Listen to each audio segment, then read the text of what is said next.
No operation, no painkiller. చిన్న injection ద్వారా మోకాలు మరియు నడుము నొప్పులకు దీర్ఘకాలిక పరిష్కారం. డాక్టర్ ప్రకాష్ గుడిపూడి. 18 ఏళ్ల అనుభవం, 8,000కు పైగా హ్యాపీ పేషెంట్స్. సంప్రదించండి. Allieds pain and pain management centre, Hyderabad.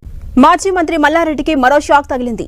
Shamirpet మండలం ఎఫ్టీఎల్లో నిర్మించిన ప్రహారీ గోడను కూల్చివేస్తున్నారు ఇరిగేషన్, రెవెన్యూ శాఖ అధికారులు.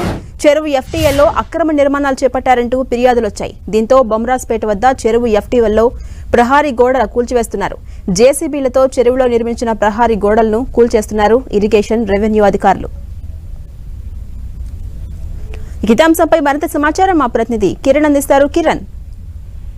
కాంచీరాణి మాజీ మంత్రి మల్లారెడ్డి మరొకసారి భూవివాదంలో చోటు కలగజేసుకున్నారు. శామీర్పేట మండలం బొమ్రాసిపేట పెద్ద చెరువు ఎఫ్టీఎల్ లో ప్రహారీ గోడను కూడా కట్టడంతో స్థానిక అధికారులు కూలగొట్టడం జరిగింది. చెరువు ఎఫ్టీఎల్ లో ఆక్రమించి ప్రహారీ గోడ నిర్మాణంతో మల్లారెడ్డిపై స్థానికులు ఫిర్యాదు చేయడంతో జేసీబీల సాయంతో కొద్దిసేపటి క్రితం ఇరిగేషన్, రెవెన్యూ అధికారులు కూడా ఆ ప్రహారీ గోడను, చెరువు ఎఫ్టీఎల్ నిర్మించిన ప్రహారీ గోడను కూడా కూల్చివేయడం జరిగింది. పెద్ద చెరువు పక్కనే మాజీ మంత్రి మల్లారెడ్డికి 6 ఎకరాల స్థలం ఉంది. సర్వే నెంబర్ 315, 407, 48 స్థలంలో అతడు కొనుగోలు చేశారు. కానీ దాని స్థలానికి ఆనుకొని ఉన్న చెరువు సంబంధించిన ఎఫ్టీఎల్ ఏదైతే ఉందో దాంట్లో కూడా ప్రహారీ గోడ నిర్మించడం స్థానికుల ఫిర్యాదుతో ప్రస్తుతానికైతే ఇటు రెవెన్యూ, ఇరిగేషన్ అధికారులు కూడా చెరువు ఎఫ్టీఎల్ నిర్మించిన ప్రహారీ గోడను కూడా కూల్చివేయడం అయితే జరిగింది. గతంలో అటు సుచిత్ర సమీపంలోని 82E సర్వే నెంబర్ సంబంధించి వివాదం కొనసాగుతున్న నేపథ్యంలో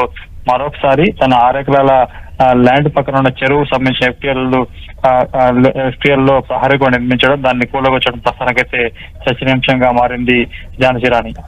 అలాగే కిరణ్, దీనిపై మల్లారెడ్డి స్పందించే అవకాశం ఉందా? ప్రస్తుతానికైతే స్థానికుల ఫిర్యాదు మేరకు ఇరిగేషన్, రెవెన్యూ అధికారులు కూడా పెద్ద చెరువు ఎఫ్టీఎల్ లో నిర్మించిన ప్రహారీ గోడను కూల్చివేయడం జరిగింది. ఈ సంబంధించి ప్రస్తుతానికైతే మాజీ మంత్రి కావచ్చు, సంబంధించిన కుటుంబ సభ్యులు కూడా ఎవరు స్పందించలేదు. ఝాన్సీ. అయితే భూ వివాదం కొనసాగుతున్న నేపథ్యంలో ఇప్పుడు మల్లారెడ్డికి మరో షాక్ తగిలిందని చెప్పొచ్చు. దీన్ని మనం ఏ కోణంలో అర్థం చేసుకోవచ్చు? దీనిపై అధికారులు స్పందించే అవకాశం ఉందా కిరణ్?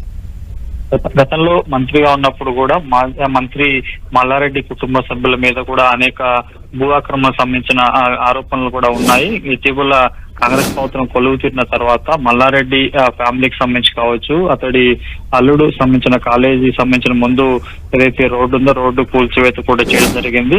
గత కొద్ది రోజులుగా మల్లారెడ్డి మేడ్చల్, మల్కాజ్గిరి తో పాటు వివిధ ప్రాంతాలకు సంబంధించిన భూ వివాదాలు వాళ్ళ కుటుంబ సభ్యులను వెంటాడుతున్నట్టుగా మనం చెప్పాల్సి ఉంటుంది. ఇప్పటికే వారం రోజుల క్రితం సుచిత్ర సమీప వివాదాస్పద ల్యాండ్ కి సంబంధించి కూడా ఆ వివాదం చోటు చేసుకోవడం, తాజాగా సర్వే చేసిన దానికి సంబంధించి ల్యాండ్ ను కొంత డిస్ప్యూట్ కొనసాగుతున్న నేపథ్యం తాజాగా ప్రభుత్వం సంబంధించిన ఇటు చెరువు సంబంధించిన ఎఫ్టీఎల్ ని అక్రమ నిర్మాణం చేయడం కూడా కొంత చర్చనీయాంశంగా మారినట్టుగా మనం చెప్పాల్సి ఉంటుంది. Jhansi. Right, thank you Kiran.